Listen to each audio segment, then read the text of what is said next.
Hello and welcome to Zimstek Media. A high school teacher in Bulawayo, Tyson Lunga, is facing charges of aggravated indecent assault after his arrest on Saturday.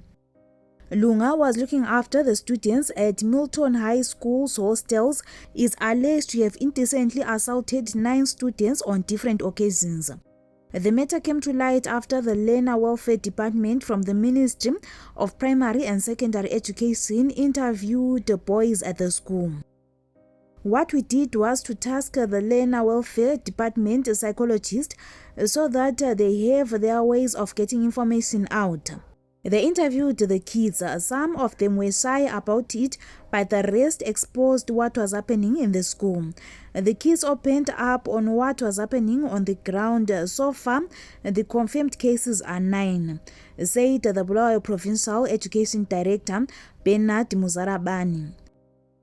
For more stories, please don't hesitate to like and subscribe. Thank you.